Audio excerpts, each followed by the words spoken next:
창세기 3장 24절을 다 같이 읽겠습니다. 이같이 하나님이 그 사람을 쫓아내시고 에덴 동산 동쪽의 그룹들과 두루 도는 불칼을 두어 생명나무의 길을 지키게 하시니라. 아멘. 그 유명한 소설 중에 에덴의 동쪽이라는 그런 소설이 있습니다. 미국의 존 스타인백이 1952년에 쓴 소설인데 이것이 유명해져서 영화로도 제작되기도 했습니다. 이 내용은 남북전쟁에서 1차 세계대전까지에 있었던 어떤 미국의 캘리포니아를 대상으로 했던 실제 3대 두 집안의 싸움, 그 내용들을 파헤치는데 아주 분량이 방대한데 내용은 이렇습니다. 원죄 의식, 그다음에 선과 악의 대립, 자유의지의 가치, 이런 내용인데요. 어떤 종교적인 것과 철학적인 주제를 함께 다루고 있습니다. 오늘 우리가 읽은 이 본문은 에덴의 동쪽에 쫓겨난 아담과 하와에 대한 이야기가 이어지고 있습니다. 여기서 하나님은 왜 에덴 동쪽에 아담과 하와를 내보내셨는가? 이것이 의문점이 됩니다. 그럼 도대체 에덴의 동쪽이라는 것은 어디를 말하는 겁니까? 동서남북에 있는 동쪽을 말하는 것인가? 아니면 또 다른 뜻이 있는 것인가? 이것이 관심사가 되겠지요. 보니까 히브리어로 이 동쪽이라는 단어는 두 가지 의미를 갖고 있습니다. 하나는 시간적인 개념과 또 하나는 공간적인 개념이 있습니다. 시간적인 개념은 이런 시간, 옛날 이렇게 번역이 되어지고 있고, 공간적인 개념은 앞면, 전면을 이야기를 하고 있습니다. 물론 방향을 표시하는 동쪽도 포함되고 있습니다.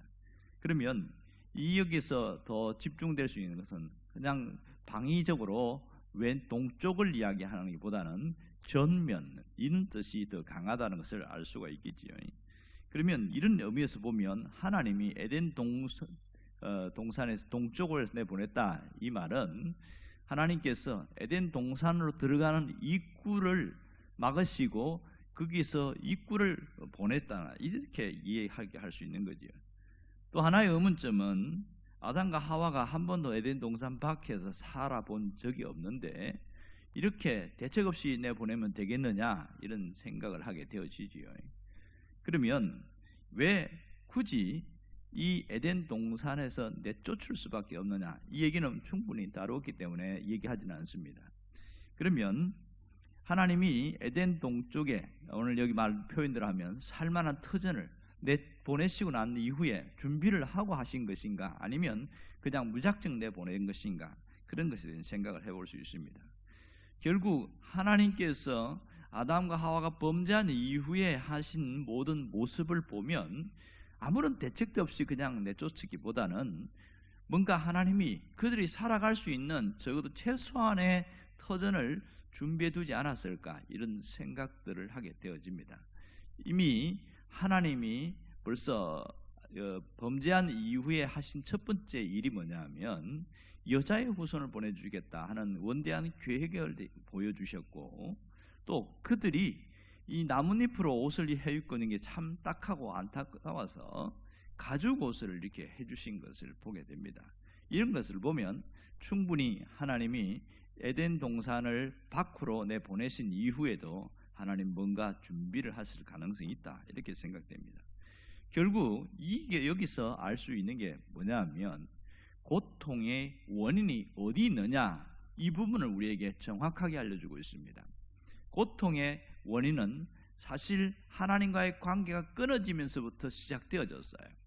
자, 오늘 거시적으로 이 창세기가 주는 핵심이 뭐냐면 시작이라는 책이다, 이렇게 표현을 하고 있어요. 이 시작이라는 관점으로 창세기를 보게 되어지면 다 달리 보입니다.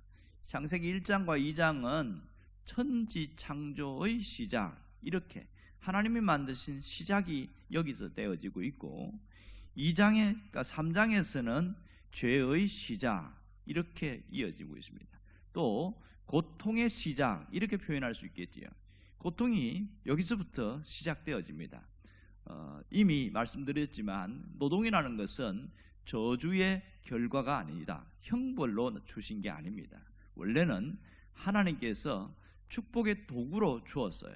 그런데 이 범죄한 이후부터는 오히려 형벌의 도구처럼 느껴졌습니다. 그러니까 그들이 밖에서 사는 것이 어쩌면 하나님의 축복의 모든 도구들이 이렇게 고통과 형벌처럼 느껴진 것은 당연한 결과가 아닌가, 이런 생각을 하게 되었습니다. 여기서부터 무슨 고통이 왔냐? 육체적인 고통이 왔고, 또 심리적인 고통이 왔고, 또 질병이라는 고통이 찾아오고, 이런 인간의 고통이 모든 여기서 시작됐습니다. 원래 에덴이라는 뜻은 기쁨이라는 뜻이거든요. 그런데 에덴 밖으로 쫓겨났다는 것은 뭐냐면 그 기쁨이 사라지고 고통이 시작되었다, 이렇게 표현할 수 있습니다. 우리가 살다 보면 예기치 않은 충격을 받을 때가 참 많습니다. 왜냐하면 외부로부터 오는 고통이 우리를 힘들게 합니다. 어떤 면에서 충격을 받는 그런 것을 뭐라고 그러냐면 어처구니라는 표현이 나와요. 어처구니가 참 특이하더만요. 보면 원래 사전적인 뜻은 어떤 그 상상 밖에 엄청나게 큰 사람이나 사물, 이게 원래 뜻이에요. 근데 어처구니 유래라는 걸 보면 맷돌 이야기가 나옵니다. 맷돌을 보면 옛날에 보면 위에하고 아래하고 이게 돌을 두 개 놓고 돌려서 이제 두부를 만들 때 쓰고 했는데, 그 중심에 이 두 개가 갈라지지 않고 바로 세우도록 위에 맷돌과 아래 맷돌이 연결되도록 하는 게 어처구니였어요. 그런데 가끔 어처구니가 이게 부러지는 경우가 있어요. 그 맷돌이 서로 갈라지지요. 굉장히 중요한 사람, 이런 얘기입니다. 결국은 이 하나님 앞에서 행복하게 살아야 할 에덴에서의 그 아담과 하와의 모습이 이 죄가 들어오면서 그 다 깨져버렸어요. 그래서 어처구니 없는 그런 이런 엄청난 고통의 삶이 연결된 것이 바로 지금 우리에게도 영향을 주고 있습니다. 이 고통이 있기 때문에 이별이 있고 슬픔이 있고 배신이 있고 너무너무 아픈 일들이 참 많다는 거죠. 우리가 신앙생활하면서 느끼는 것은 이 고통을 감하기 위하여, 바꾸기 위해서 어떻게 해야 되느냐? 우리가 할 수 있는 일은 사실 없어요. 그래서 할 수 없기에 예수님을 보내셨고, 예수님을 통하여 하나님이 이를 엄청난 일을 회복시켜 나가기를 시작하셨습니다. 완전한 회복은 아니지만, 그러나 예수님께 나오기만 하면 그 고통이 아니라 우리에게 평안으로, 위로로, 회복으로 바꾸어 주신다는 겁니다. 그래서 예수님이 하신 말씀 중에 유명한 말씀이 있지요. 마태복음 11장 28절을 보면 굉장히 참 중요한 메시지인데, 수고하고 무거운 짐진 자들아 다 내게로 오라, 내가 너희를 쉬게 하리라.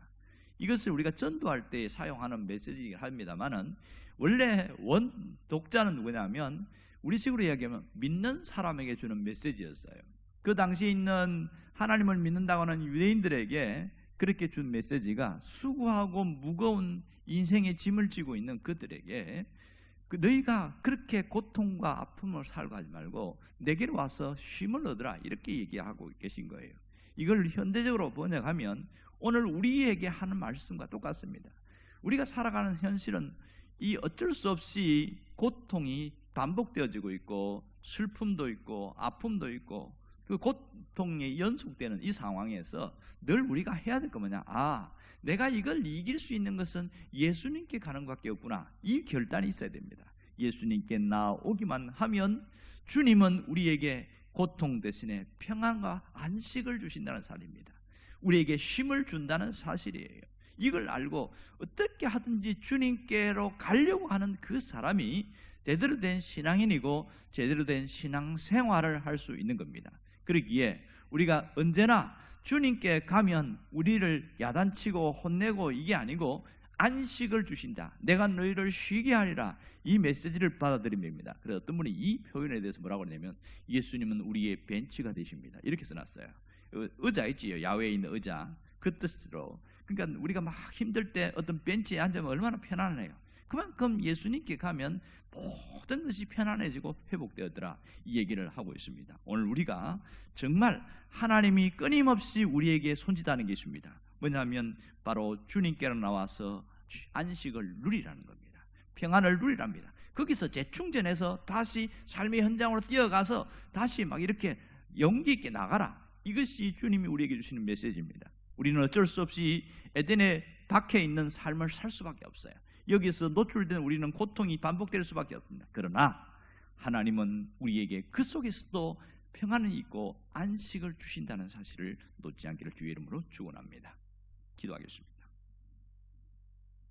인간의 고통은 에덴 밖의 삶에서부터 시작되어졌지만 예수님은 우리에게 평안과 안식을 주시는 분 줄 믿습니다.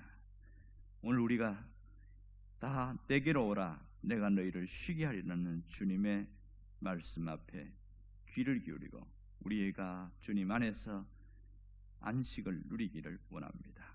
제 충전의 시간이 되게 하여 주옵소서.